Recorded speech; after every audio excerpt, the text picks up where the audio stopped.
And we're back. We'll speak to our political roundtable in just a moment, but I want to begin with Senator Dianne Feinstein, chair, of course, of the Senate Intelligence Committee, Democrat of California. And Senator, your reaction to what you've heard thus far, particularly the ins and outs on these talking points and what seems to be the central charge, that as these emails are revealed, that the administration at various levels wanted to scrub the fact that there was a link to terrorism of this September 11th attack in Benghazi.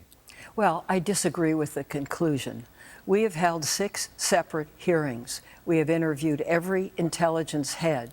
We have read the emails. We spent a considerable amount of time with David Petraeus when he was director of the agency, with the CIA analyst involved. We will shortly be producing what I hope will be a bipartisan review. What I hear being assessed is all kinds of ulterior motives, and I don't believe they existed. And I have looked through all of the intelligence preceding Benghazi. There was no tactical intelligence, but there was intelligence to the effect that there had been prior attacks, that this was a dangerous area. You could say the security was inadequate. It was. This was not a consulate or an embassy, therefore it did not have Marines. You can question whether it should have been there in the first place. But I don't think you can question that there was malevolence on the part of the president, on the part of the Secretary of State, or anyone else. It was a very unfortunate incident that turned into be, I think, a great and very painful learning experience. But when you see some of these emails that no doubt you already reviewed as chair of the Intelligence Committee, all of this was reviewed with Intelligence Committee members, Republicans and Democrats. At the time, nobody accused anybody of a cover-up. But you do see the talking points have from them removed any reference to terrorist groups being involved. Can't you understand the accusation that people were spinning this as something other than a terrorist attack? Let me say this. I think the talking points were wrong. I think the talking points should not be written by the intelligence community. I think the intelligence community should not be doing talking points for members of Congress. And our report will, in essence, say that. Talking points can't be done by committee either, and these were. They were passed from one to the other, and changes were made. The White House made virtually no changes. The word consular was changed to mission, and John Brennan made a change in syntax of one sentence. That was it. But you had the State Department pushing back on what the talking points were, and they were ultimately changed. And the White House was running that process, right, as an interagency process. Well, as more became known, the talking points were changed. Senator McCain said, and I happen to agree with this, that when you see a group going up with RPGs and weapons to break into one of our facilities, you can assume it's a terrorist attack.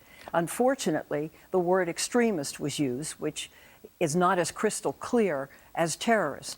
The real-time video, which we have all seen, reveals that there was virtually no defense.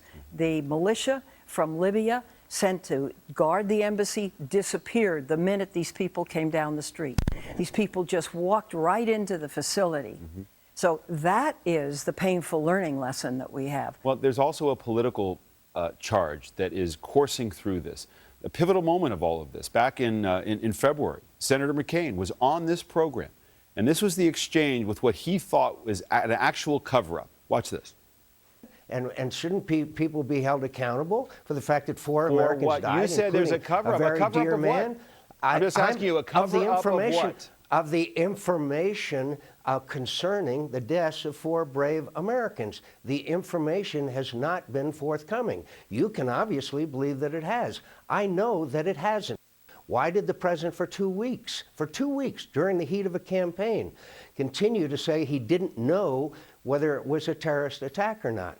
Is it because it interfered with the line of Al-Qaeda is decimated and everything's fine in that part of the world? Maybe. We don't know, but we need the answers. Is that criticism warranted, Senator? Well, I think some of it is. It was in the last of a political campaign. We've gone through all of this. Now we're going through it again. And my concern is when Hillary Clinton's name is mentioned 32 times in a hearing, that a point of the hearing is to discredit the Secretary of State, who has very high popularity and may well be a candidate for president. So I understand Republicans had a grievance because this happened a month before the election. And every effort has been made to turn it into something that's diabolical. I don't see that. And if I did, I would say it.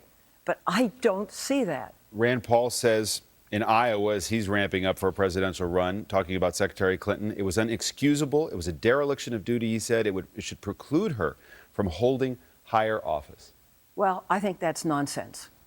And I think the American people will think it's nonsense. This is a woman who has devoted herself to the job, who has traveled the earth, who has tried to bring countries and organizations and groups closer together.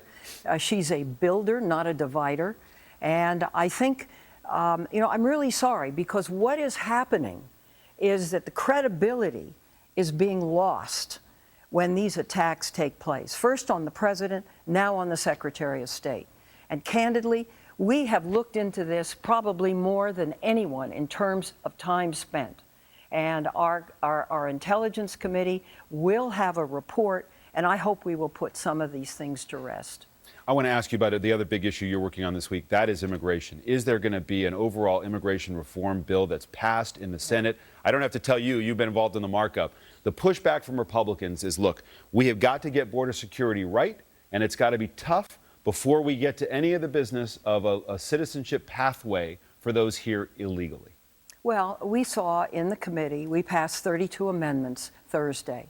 What we saw was a prodigious effect to say nobody could be on the pathway to a green card until the border was 100% or somehow 90% absolutely guaranteed secure.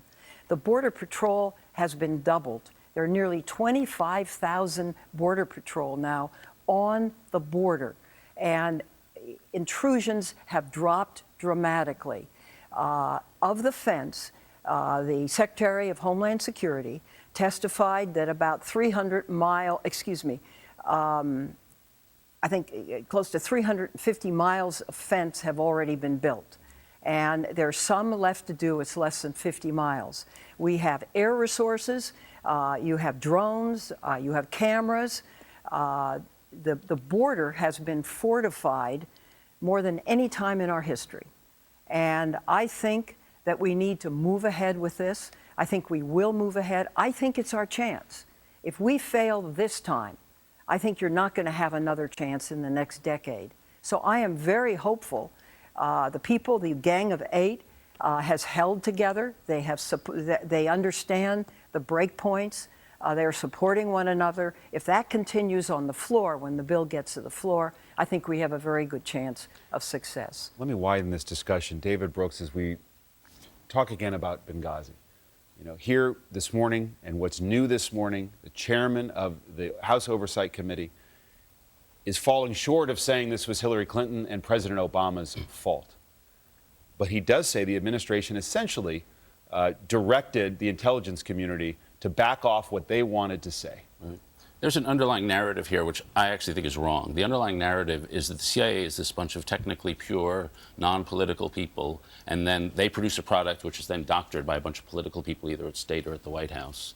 My reading of the evidence is that a very terrible event happened at a CIA, basically a CIA facility. They went into intense blame-shifting mood, trying to shift responsibility onto the State Department, onto anywhere else.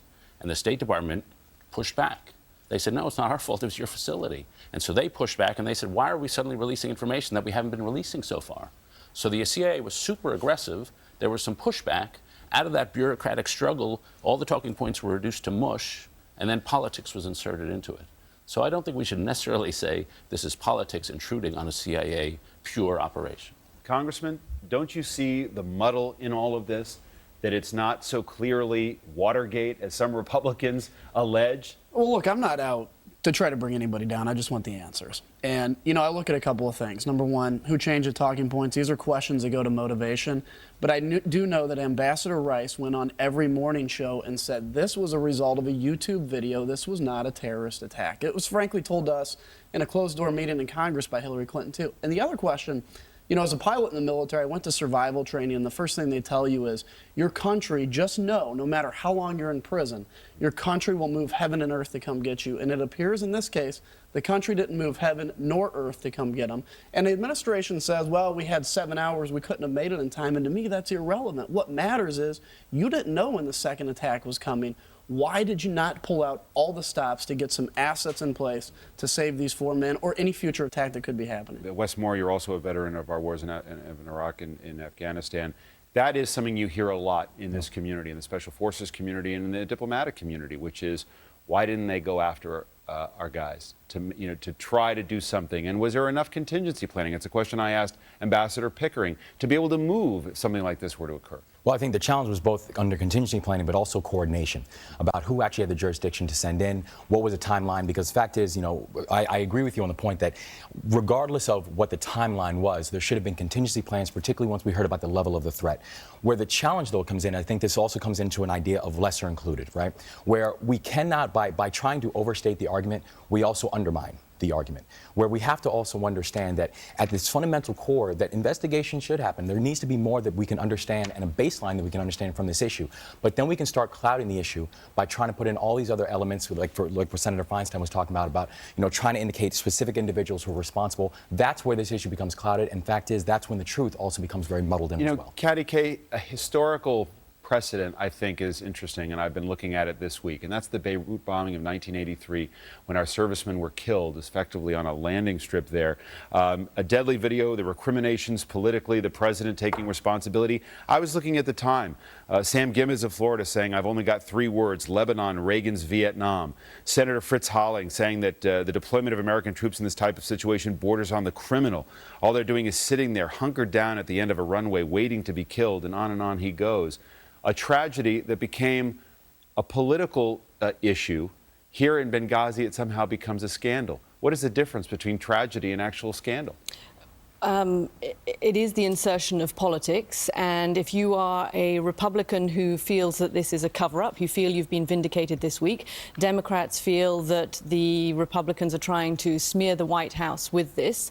And I think actually for the American public, the points of whether there were 12 different versions of the talking points and the emails that were sent, that's not what concerns them, or perhaps should concern them. The bigger picture here is one about missing intelligence in Benghazi in the run-up to this attack, the fact that there were 40 separate attacks against foreigners in the 6 months before the attack against this facility. Why were those not connected? Why was the security not sufficient? Those are the issues that should concern us. Those are the issues that actually matter to American security abroad. This issue of talking points, I think, is becoming so intensely political, so confusing, that it's going to be missed by the American people and probably should be missed by the Before I go to a American break, Senator Feinstein, to kind of bottom line this, if there's something you would have liked to have seen the President or the Secretary of State do differently after this broke, it would have been what? Oh, to move faster, to say, yes, this was in fact a terrorist act.